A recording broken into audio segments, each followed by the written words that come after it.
রাজনীতির মাঠে এক নতুন ডিজিটাল বিস্ফোরণ। সামাজিক যোগাযোগ মাধ্যমে ভাইরাল হওয়া একটি ছবি, যেখানে দেখা যাচ্ছে জেল গেটে ফুলের মালা পরে দাঁড়িয়ে আছেন ব্যারিস্টার সুমন। আর সেই ছবিকে কেন্দ্র করেই শুরু হয়েছে জল্পনা। তবে কি সত্যি জামিন পেলেন আলোচিত এই সাবেক সংসদ সদস্য? কিন্তু খেলা আরও জমেছে যখন এই বিষয়ে প্রধানমন্ত্রী তারেক রহমানের কন্যা ব্যারিস্টার জাইমা রহমানের নাম জড়িয়ে নানা বক্তব্য ছড়িয়ে পড়েছে। জাইমা রহমান কি সত্যি ব্যারিস্টার সুমনের মুক্তি নিয়ে কোনো মন্তব্য করেছেন? ব্যারিস্টার সুমনের মুক্তি কি স্রেফ এআই এর কারসাজি, নাকি পর্দার আড়ালের কোনো সমঝোতা? সত্য মিথ্যার অনুসন্ধানে আমাদের আজকের বিশেষ প্রতিবেদন। দর্শক, গত 2 দিন ধরে ফেসবুকে একটি ছবি নিয়ে তুমুল তর্ক চলছে। ছবিতে ব্যারিস্টার সুমনকে হাস্য উজ্জ্বল মুখে কারাগার থেকে বেরিয়ে আসতে দেখা যাচ্ছে। কিন্তু প্রথম আলোসহ দেশের শীর্ষ স্থানীয় ফ্যাক্ট চেক প্রতিষ্ঠানগুলো নিশ্চিত করেছে যে এই ছবিটি শতভাগ এআই বা কৃত্রিম বুদ্ধিমত্তা দিয়ে তৈরি করা হয়েছে। ছবির ব্যানারগুলোতে থাকা বাংলা বানানগুলো ভুল এবং সুমনের অপব্যয়ের অসামঞ্জস্যতা প্রমাণ করে যে এটি একটি পরিকল্পিত ডিজিটাল গুজব। মূলত ত্রয়োদশ সংসদ নির্বাচনের পর এক শ্রেণীর সুযোগ সন্ধানী চক্র নতুন সরকারকে অস্বস্তিতে ফেলতে এবং ব্যারিস্টার সুমনের সমর্থকদের বিভ্রান্ত করতে এই প্রোপাগান্ডা ছড়িয়েছে। প্রকৃতপক্ষে হবিগঞ্জ 4 আসনের সাবেক এই সংসদ সদস্য এখনও কারাগারে আছেন এবং আইনি লড়াই চালিয়ে যাচ্ছেন।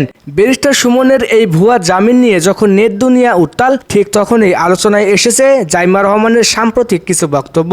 যদিও তিনি সরাসরি ব্যারিস্টার সুমনের জামিন নিয়ে কোনো অফিসিয়াল বিবৃতি দেননি, তবে ফেব্রুয়ারির শুরুতে এক যুব সংলাপে তিনি সাইবার বুলিং এবং অনলাইনে গুজব ছড়ানো নিয়ে কড়া হুঁশিয়ারি দিয়েছিলেন।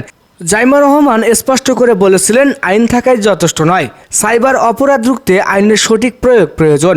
রাজনৈতিক বিশ্লেষকরা মনে করছেন ব্যারিস্টার সুমনের মুক্তির এই গুজব মূলত জাইমা রহমানের সেই সতর্ক বার্তাটিরই প্রয়োজনীয়তা প্রমাণ করেছে।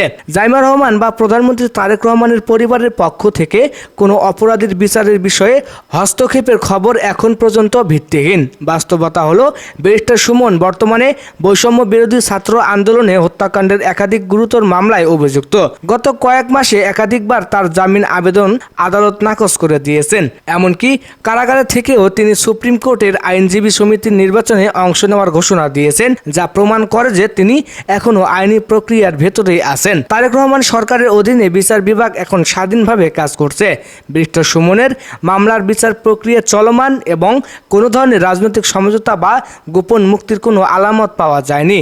ফলে জাইমা রহমান ব্যারিস্টার সুমনের মুক্তি নিয়ে মুখ খুলেছেন এমন দাবিটি স্রেফ সস্তা ভিউ পাওয়ার একটি রাজনৈতিক অপকৌশল মাত্র। অনলাইনে এক শ্রেণীর কন্টেন্ট ক্রিয়েটর ভিউ বাড়ানোর নেশায় জাইমা রহমান ও ব্যারিস্টার সুমনকে মুখোমুখি দাঁড় করানোর চেষ্টা করেছে।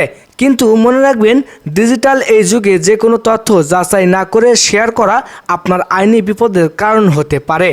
তো দর্শক, ব্যারিস্টার সুমনের মুক্তি নিয়ে জাইমা রহমানের নাম জড়িয়ে যে খবর ছড়ানো হচ্ছে তা যে স্রেফ গুজব, তা এখন দিনের আলোর মতো পরিষ্কার। আইন তার নিজস্ব গতিতে চলবে এবং জাইমা রহমানও সাইবার নিরাপত্তা নিশ্চিত করার পক্ষে নিজের অবস্থান স্পষ্ট করেছেন। আপনার কি মনে হয় এই ধরনের এআই জেনারেটেড গুজব কি আমাদের গণতন্ত্রের জন্য হুমকি? আপনার মতামত আমাদের কমেন্ট বক্সে লিখে জানান। দেশের প্রতিটি আলোচিত খবরের নৈপথ্যের সত্য জানতে আমাদের চ্যানেলটি সাবস্ক্রাইব করে সাথেই থাকুন। ধন্যবাদ।